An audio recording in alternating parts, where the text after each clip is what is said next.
વિધાનસભામાં વિપક્ષના ધારાસભ્યોના હંગામાનો મામલો સામે આવ્યો। વલસાડ ડાંગના સાંસદ ધવલ પટેલના વિપક્ષ પર આક્ષેપો।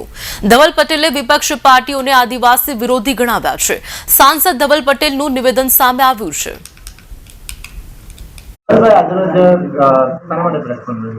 જી, આજે ગુજરાત વિધાનસભામાં જે વિપક્ષના 4 ધારાસભ્ય છે એમણે ત્યાં વિપક્ષના લોકોને વિપક્ષના ધારાસભ્યોએ ત્યાં આદિવાસીને ગેરમાર્ગે દોરવાનો પ્રયાસ કર્યો અને વેલમાં પણ એમણે ધમાલ કરી હતી। એના લીધે એમને એક દિવસ માટે વિધાનસભામાંથી એમને સસ્પેન્ડ પણ કર્યા છે। પણ સાચી વાત એ છે કે ભારતીય જનતા પાર્ટી હંમેશા આદિવાસી સાથે રહ્યા છે, ત્યારે અમારા સ્ટુડન્ટ્સની વાત હોય કે અમારા આદિવાસી લોકોની વાત હોય, સૌથી મહત્વની વાત છે કે જે કોંગ્રેસ અને આમ આદમી પાર્ટી છે જે હંમેશાથી આદિવાસીઓનો વિરોધી જ રહી છે। હમણાં રાહુલ ગાંધી અમેરિકા ગયા ત્યારે પણ એમણે કીધું કે એમની સરકાર આવશે, કોંગ્રેસની સરકાર આવશે તો એસટી, એસસી અને ઓબીસીનું આરક્ષણ કરવાનું કામ કોંગ્રેસની સરકાર કરશે।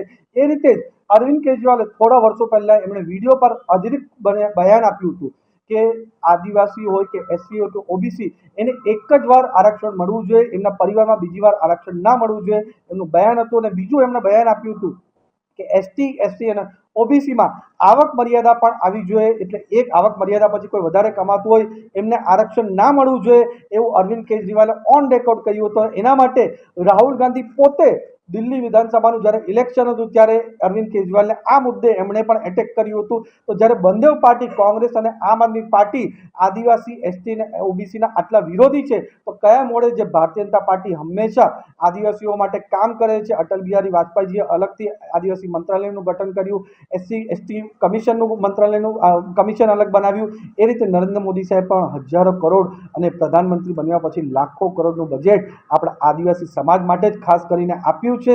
એના સિવાય પણ આપણા દેશના રાષ્ટ્રપતિ પણ દ્રૌપદી મુર્મુજી આજે આદિવાસી સમાજમાંથી આવતા છે।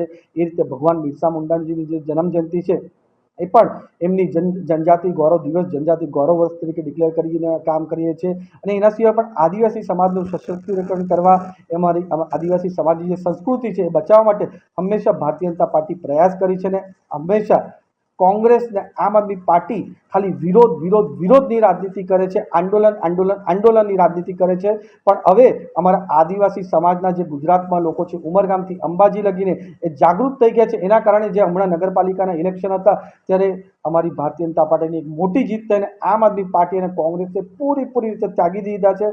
હમણાં 27માંથી 24 ભારતીય જનતા પાર્ટીની વિધાનસભામાં સીટ આવેલું તમને ગેરંટી સાથે કહું છું કે આ જ રીતની વિરોધની રાજનીતિ કરશે ને અમે વિકાસની રાજનીતિ કરશું, ભાજપ વિકાસની રાજનીતિ કરશું। એનાથી આ 2027માં અમારા 27માંથી 27 ભારતીય જનતા પાર્ટીના જ આદિવાસી પણ ધારાસભ્ય આવશે। ધન્યવાદ।